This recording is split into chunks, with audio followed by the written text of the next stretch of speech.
अगर आपको शरीर में दर्द रहता है, कभी कंधे में दर्द रहता है, कभी घुटनों में दर्द रहता है, कभी कमर में रहता है, कभी सिर में दर्द रहता है और रोज बदलता रहता है, आपको नींद सही नहीं आती, आपका पेट सही से साफ नहीं होता, आप जब सुबह उठते हैं तो फ्रेश फील नहीं करते, तो ये हो सकता है कि ये सारी कंडीशंस अलग अलग नहीं, ये सिर्फ आपके एक बात की वजह से है और ये बड़ा हो सकता है आपके स्ट्रेस से।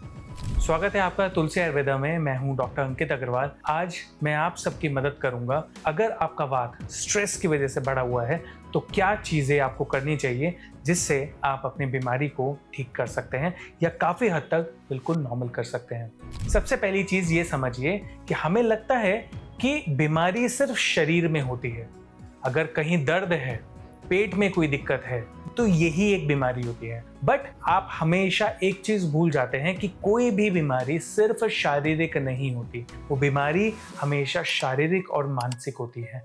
अगर कोई मानसिक व्याधि है तो वो सिर्फ मानसिक नहीं, वो आपके शरीर को भी नुकसान देगी। अगर हम इसका एक एग्जाम्पल समझें तो अगर आपको बहुत लंबे टाइम से डायबिटीज है या बहुत लंबे टाइम से शरीर में दर्द है, क्या आप सिर्फ उस दर्द की गोली लेकर ही खुश रहेंगे या आपके दिमाग में हमेशा रहेगी कि मैं कब तक एक दवाई लूंगा, क्या मैं कभी ठीक होऊंगा? आपकी वो परेशानी जो आपको मेंटली हमेशा ये बताती है कि आपके शरीर में बीमारी है, आपको मेंटली बहुत डिस्टर्ब करती है और यही एक कारण होता है आपके वात के बढ़ने का। शरीर में अगर कोई व्याधि है तो आप उसको दवाई देके ठीक कर सकते हैं, बट अगर मानसिक कोई बीमारी है तो दवाई सिर्फ काम नहीं करेगी। आयुर्वेद ये मानता है कि जब आप स्ट्रेस लेते हैं, आप टेंशन लेते हैं, आपको एंग्जाइटी होती है तो आपका वात बढ़ता है और वात बढ़ने की वजह से आपके शरीर में ड्राइनेस आना शुरू होती है, आपको भूख कम लगती है, आपको नींद कम आती है, आपके शरीर में जकड़ाहट बनती है और आपको दर्द बहुत ज़्यादा होता है। यही कारण है वात बढ़ने का।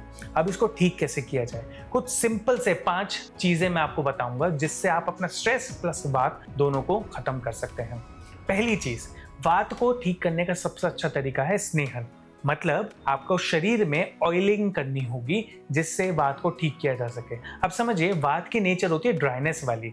अगर आप शरीर में रोज तिल का तेल लगाते हैं, गरम करके अपने शरीर पे पूरे मालिश करते हैं तो आपका वात बैलेंस होना शुरू होता है और ड्राइनेस भी खत्म होती है। दूसरा, आप जटामांसी तेल ले लीजिए, वो आपको कहीं भी आसपास बड़े आराम से मिल जाएगा। जैसे आप पूजा के लिए दिया जलाते हैं, ऐसी एक दिए में जटामांसी तेल भरिए, उसके अंदर एक कॉटन की बत्ती लगाइए और उस दिए को जला के उस कमरे में बैठिए जब तक वो दिया जल रहा है। अगर आप मानसिक रूप से बहुत ज़्यादा परेशान हैं तो ये आपको फ़ायदा देगा। ये नहीं कि आपको बैठ के सिर्फ देखना है, उस रूम के अंदर रहेंगे तो भी आपको फायदा देगा। तीसरी चीज, आपको ये ध्यान रखना है कि अगर आपके शरीर में दर्द है या बहुत ज्यादा आपकी नींद डिस्टर्ब है तो आप ब्राह्मी, जटामांसी और सर्पगंधा, इन तीनों पाउडर को 5-5 ग्राम मिला के इक्वल क्वांटिटी में लेके रात को सोते वक्त आप हल्के गुनगुने पानी से लेना शुरू करें। आपका स्ट्रेस, आपकी एंग्जाइटी, आपका पेन काफी हद तक कम होने लगेगा। चौथी चीज, गुडुचि सत्व आता है। गुडुचि या गिलोय, उसका एक सत्व मिलता है। अगर आपको उसका प्योर सत्व मिल जाए, आप उसको हल्के से शहद में आप चुटकी भर मिला के अगर लेते हैं हल्के से गर्म दूध के साथ रात को सोते वक्त, तो भी आपके शरीर में आपकी इम्यूनिटी बेटर होती है, आपका स्ट्रेस कम होता है और वात भी कंट्रोल होता है। पांचवी चीज ये ध्यान रखें कि वात को कंट्रोल करने का सबसे अच्छा तरीका है अगर आप अपनी डाइट को भी सही से मैनेज रखें और थोड़ा सा रूटीन एक्सरसाइज रखें जिसमें आप मेडिटेशन करें। अगर आप 30 मिनट्स टोटल एक्सरसाइज रखें, आप 30 मिनट एक एक्सरसाइज रखें जिसमें 10 मिनट आप मेडिटेशन करें, 10 मिनट आप ब्रीदिंग एक्सरसाइज करें और 10 मिनट स्ट्रेचिंग करें, ये भी आपके वात को कंट्रोल करता है। और एक बोनस टिप अगर मैं बताना चाहूँ तो वात को कंट्रोल करने का सबसे सही तरीका, अगर आप कॉन्स्टिपेशन भी है और वात बढ़ा भी है, रात को सोते वक्त 1 चम्मच कैस्टर ऑयल आप ले सकते हैं, वो भी आपके वात को कंट्रोल करेगा।